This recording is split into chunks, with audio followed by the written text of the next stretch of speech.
Good morning, everyone. Kate Bora and Fiona Pearman joining you for this week's Facebook Live, where we're going to continue to talk about courage.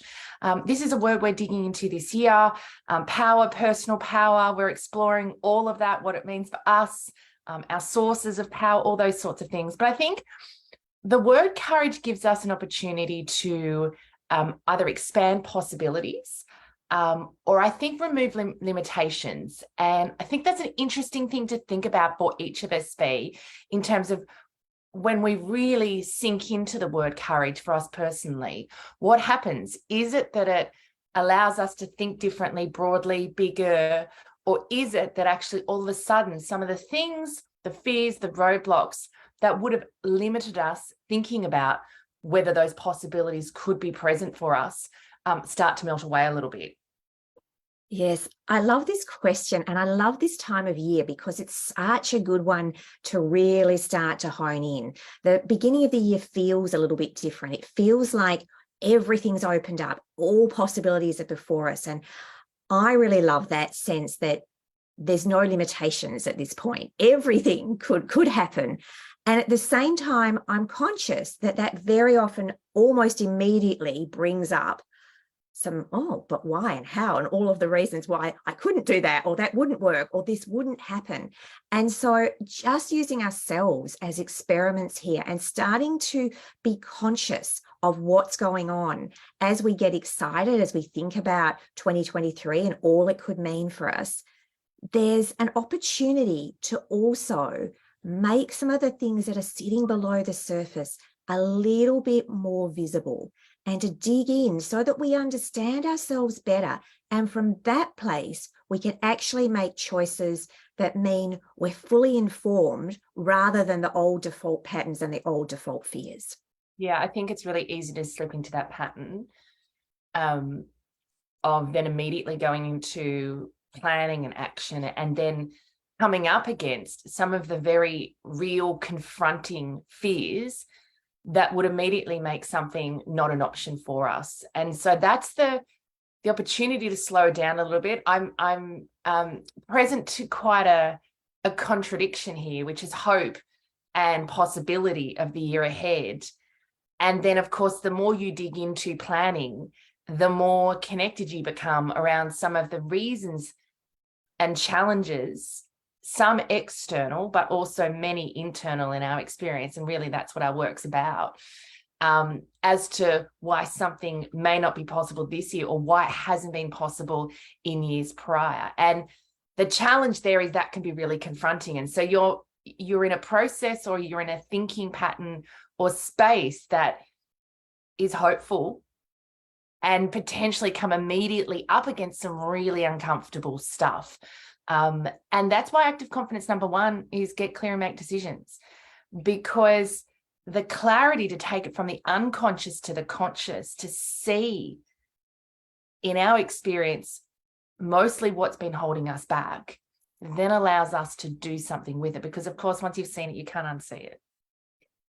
Yeah, and it's the beauty of this work, but it's also what creates the discomfort and the pain in the work.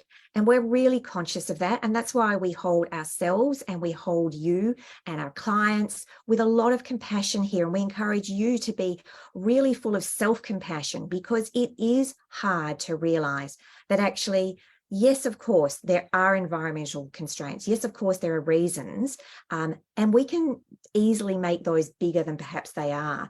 The point of change is us. We can't control external things. We can't make the world different overnight. We can't change the people in our world immediately. All we have power over is how we show up and the resources which we bring to the table.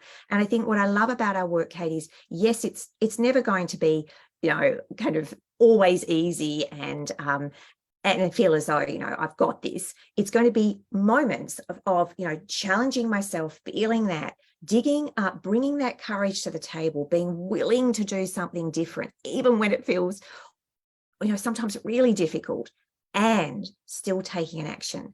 And what we've seen time and time again, and it's actually so beautiful, is as people do that, as they take those small acts of confidence week by week, something changes internally. And we start to rely and know that our courage and confidence is actually already always there for us.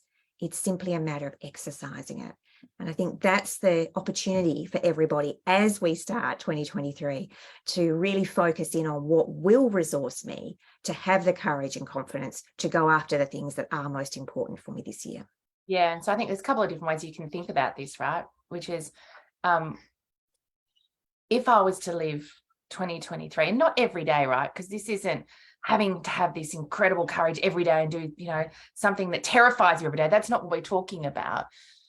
But I think an important thing that we often say when we're talking with clients who are thinking about coming into the Acts of Confidence program is often we know in our gut, right? There's something that's holding me back. And I think it's got to do with me. Now, I'm not making the progress I want. And I know that I've got the skill capability, like I know I've got that, but there is something else going on. And so I always say to people, you'll do this work at some point. You can either do it now or wait a couple of years. It's up to you. Of course, the cost of not doing it now is a really important thing to think about, another year, another 2 years of waiting to be recognized, rewarded, or, whatever context you're applying this courage to.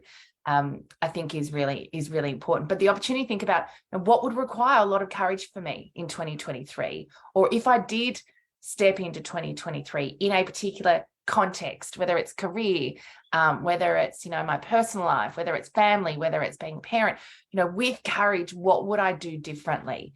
And so this is where the power of really great questions allows us to start to think about what's possible. And of course, once we start to think about what's possible and put it out there and get clear about my truth and what I would want, that's when we start to create the tension of where am I now and what is it that I need in order to get there. And of course, that's where the Acts of Confidence program can come in.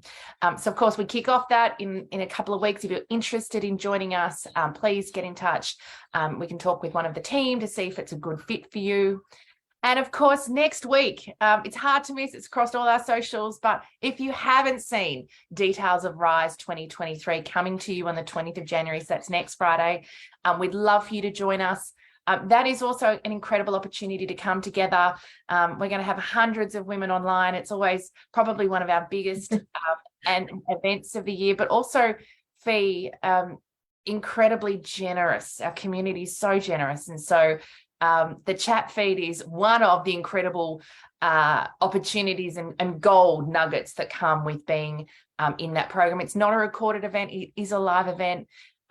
It's an opportunity for you to really dig in, create some space and time for you to think about what life living 100% confidence and courage in 2023, what that would look like, perhaps explore a little bit about what's holding you back, and of course, develop a plan to help get you there. So we'd love for you to join us. We'd love for you to share that and spread the word with your colleagues, your friends. All are welcome to join us next Friday at 8:30 when we kick off Rise.